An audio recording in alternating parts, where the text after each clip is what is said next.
اس سے بہت عمدہ وہاں ملیں گے. شاید پاکستان میں یہ بات کہی جاتی ہو تو میں سمجھتا ہوں شاید پاکستان میں جب فروٹ ملتے ہیں ان کی کوالٹی بہت خراب ہوتی ہے. ارے یہاں شارجہ میں آ کر تو اچھے مل جائیں گے، جنت ہو گئی. فَمَنِ اشْتَاقَ إِلَى الْجَنَّةِ، جس سے جنت کا اشتیاق ہو، اس سے اور کچھ کرنا ہونا ہو. صَلَا عَنِ الشَّهْوَاتِ، وہ اپنی شہوات سے رک جائے گا. وَمَنْ أَشْفَقَ مِنَ النَّارِ، اور جو جہنم سے خوف کرتا ہو. اجتنب المحرمات، وہ اپنے آپ کو حرام سے بچا لے گا.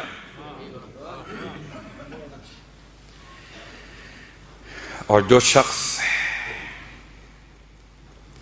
زہد اختیار کر لے. وَمَنْ زَاہِدَ، اب میں جملہ وہ نہیں کہوں جو آپ خیال کر رہے ہیں کہ ترک دنیا کر دے گا. نہیں، دنیا تو ہمارے لیے بنی ہے کیونکہ ہم مومن ہیں. دنیا ہمارے لیے بنی ہے مگر ہم دنیا کے لیے نہیں بنے. اگر یہ جملہ آسان ہو جائے تو بہت سی مشکلات آسان. صلوات پڑھے محمد و آل محمد. دنیا ہمارے لیے بنی.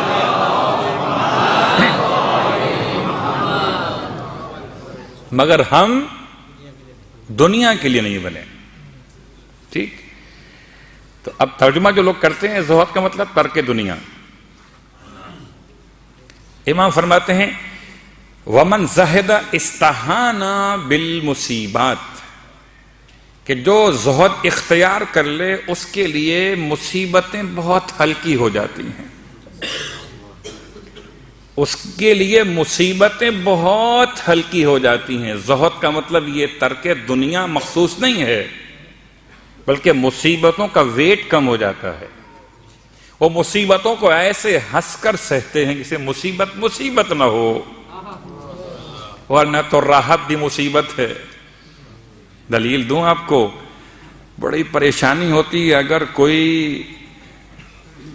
ایسے ہال میں لے جا کے بٹھا دے یا روم کے اندر جہاں ایئر کنڈیشن بہت فل اسپیڈ میں کام کر رہا ہو تو وہ جو آسائش ہے وہ مصیبت میں تبدیل ہو جاتی ہے. مجھے گرمی کے زمانے میں سردی لگنے لگتی ہے. وَمَنْ زَهِدَ اسْتَهَانَ بِالْمُصِیبَاتِ، جو زہد اختیار کر لے اس کے لیے مصیبتیں بہت ہلکی ہو جائے. توہین کا مطلب معمولی اہانت، حقارت، بہت معمولی ہیچ. وَمَنْ ارْتَقَبَ إِلَى الْمَوْتِ، اور جو موت کا منتظر ہو. فَقَدْ سَارَعَ إِلَى الْخَيْرَاتِ، وہ نیکیوں کی جانب جلدی کرتا ہے. تو یہ 4 کام ہیں صبر میں. صبر میں 4 کام ہیں. نمبر 1 شوق جنت کا. نمبر 2 خوف جہنم سے. جنت کے شوق کا رزلٹ کیا ہے؟ شہوات سے پرہیز کرنا. جہنم کے خوف کا مطلب کیا ہے؟ محرمات سے اجتناب کرنا. زہد کا مطلب کیا ہے؟ مصیبتوں کو اتنا لائٹ لینا، اتنا ہلکا لینا کہ مصیبت نہ لگے بلکہ مصیبت کو آپ کی ہمت دیکھ کر خود ڈر لگے.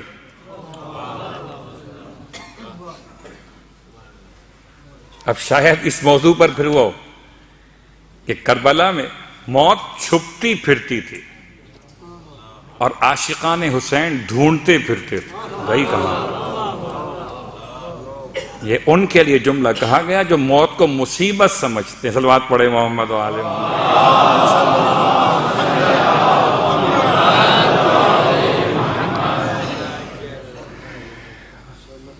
اور آج تو سارا وقت اس میں ختم ہو گیا. ارتقبہ اور صبر کی آخری کیفیت کہ جو صبر کرنے والے ان کی پہچان کیا ہے؟ پہچان یہ ہے کہ ان کی پہچان اس طرح سے کہ چوتھی اور آخری شاخ ہے الترقب، یعنی انتظار. کس کا انتظار؟ موت کا انتظار. اور جس کو موت کا انتظار ہوتا ہے وہ نیکیوں میں سبقت کیا کرتا ہے. ہمیں موت کا انتظار ہے ایک، موت کو ہمارا انتظار ہے دو. موت کو ہمارا انتظار ہے تو ہلاکت بھی ہو سکتی ہے.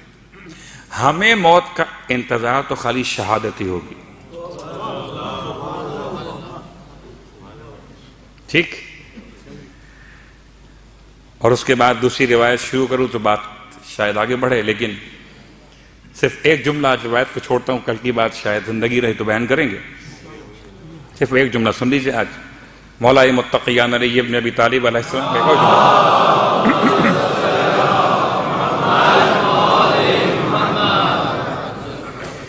فرماتے ینزل الصبر علی قدر المصیبت. صبر نازل ہوتا ہے اتنی مقدار میں جتنی مصیبت ہوتی ہے. عجیب جملہ ہے. صبر پیدا نہیں ہوتا، صبر نازل ہوتا ہے. تو کیا صبر کے نزول کا تعلق ہی ہے؟ انشاءاللہ وہ بات کل آئے گی. وقت تمام ہو رہا ہے. جیسے انسان بہت سی مرتبہ خیال کرتا ہے کہ وہ اپنے اندر صبر پیدا کر لے گا. نہیں، العلم نور یقذف اللہ فی قلبہ من یشاء یا فی قلب من یشاء. علم تو ایک نور ہے، اللہ جس کے دل میں چاہتا ہے اتار دیتا ہے. صبر بھی خدا یہ ایک تحفہ ہے. امام فرماتے ہیں ینزل الصبر علی قدر المصیبت. اب اگر کوئی شخص اپنی ران پر ہاتھ مارے، اس طرح کرے مصیبت کے وقت میں، اگر کوئی شخص مصیبت کے وقت میں اپنی ران پر ہاتھ مارے، حبط عملہ، اس کے سارے اعمال ضبط ہو جاتے ہیں. لیکن یہ صبر کی ایک قسم ہے سر.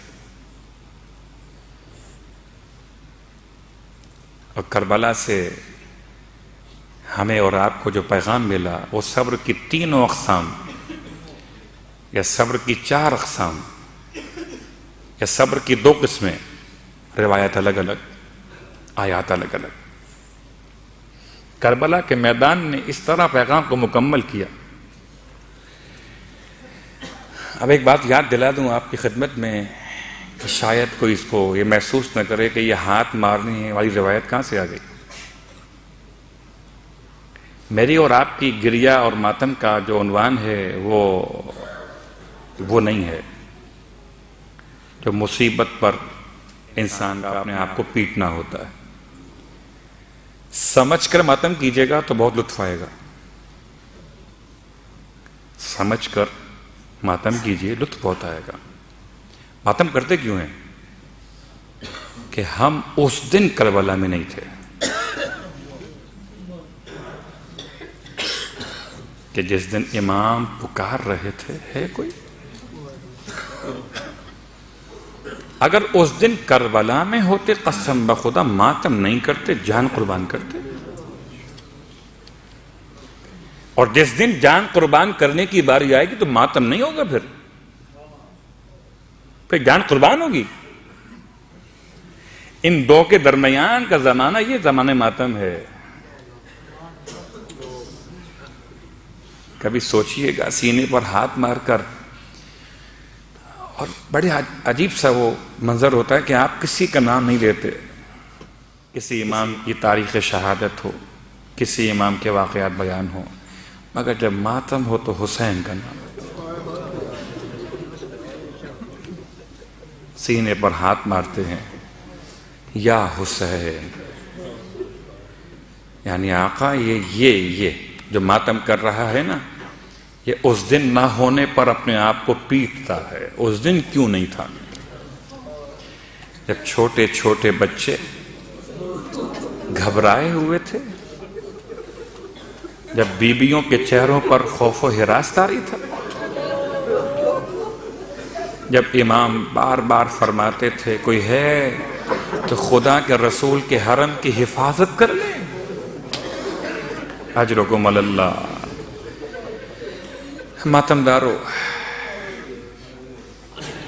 بڑی قربانیاں ہیں سرکار سید الشہداء کی، اور آج دل چاہتا ہے ایسی قربانی بیان کر دوں جس پر آپ کو ماتم کرنا چاہیے۔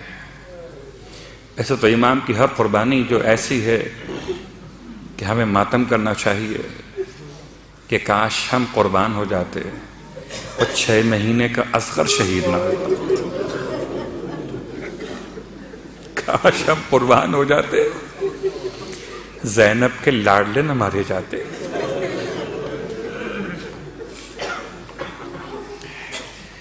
اور ایک ایسی قربانی جس کو بیان کرتے ہوئے زبان لرز جاتی ہے، کیسے بیان کیا جائے؟ پورے شہیدوں میں سب سے زیادہ حسین، سب سے خوبصورت، سب شہید خوبصورت تھے مگر شبیہ پیغمبر تو کوئی نہیں۔ شاید سب کے کردار میں کہیں شباہت محسوس ہوتی ہو کردار رسول کی، مگر امام کی زبان نے گواہی تو اکبر کے لیے دی ہے۔ اللہ اکبر۔ رونے والوں، بڑی محبت تھی بیٹے سے، پورے مصائب شاید نہیں پڑھ سکوں گا، پھر ایک جملہ رخصت کا پڑھوں گا اور 2 جملے کربلا سے کوفہ و شام کے پڑھوں گا، بس 3 جملے، جتنا رونا ہے رو لیجیے گا۔ یہ اپنے اپنے اظہار غم کے لیے ہے، اس کو اکبر سے جتنی محبت ہے نا، اکبر سے نہیں، ان کو اللہ نے بیٹے دیے ہیں، گھر میں جوان ہیں نا، کبھی اپنے جوان کو دیکھیے گا، بڑی محبت آپ کو ہوگی، اور جب اپنے جوان کی محبت غالب آئے تب اکبر کو یاد کیجیے گا کہ یہ جوان قربان ہو جاتا، حسین کا جوان رہ جاتا۔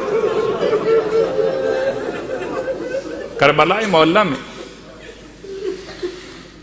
ایک ایسے شخص کے احوال کو بیان کیا علماء نے، روضہ سرکار سید الشہداء پر آیا ہے اور آ کر دعا مانگتا ہے۔ عجیب عجیب دعائیں ہوتی ہیں عاشقان حسین کی، عجیب دعائیں، ان کو سمجھنے کے لیے انسان کو معرفت کی خیرات چاہیے۔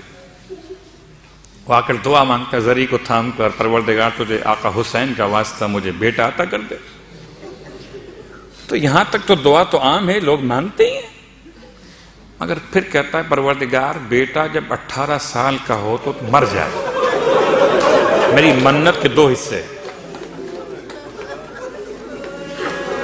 میری منت کے 2 حصے۔ پہلا حصہ یہ ہے کہ بیٹا ملے نام حسین، دوسرا حصہ ہے کہ جب 18 سال کا ہو تو اسے موت آ جائے۔ اس طرح بھی لوگ اکبر کا ماتم کر سکتے۔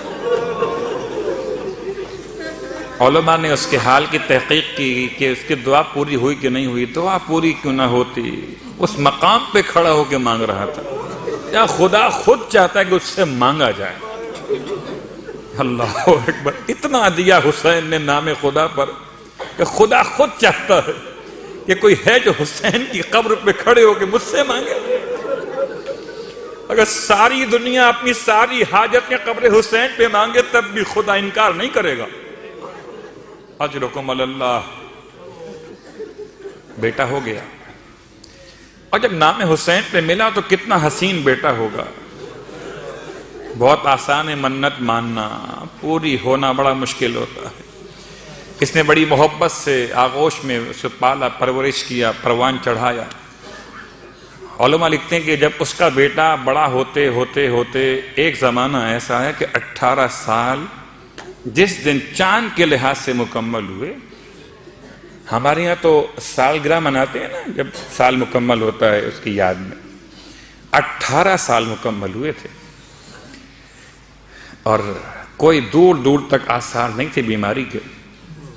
یہ باہر کسی کام سے گیا ہوا تھا، کسی دکان پہ بیٹھا ہوا تھا غالباً، یا کہیں بیٹھا ہوا تھا، اچانک اس کے جوان بیٹے کے سینے میں درد اٹھا، سینے میں درد اٹھا، یاد رکھیے گا، سینے،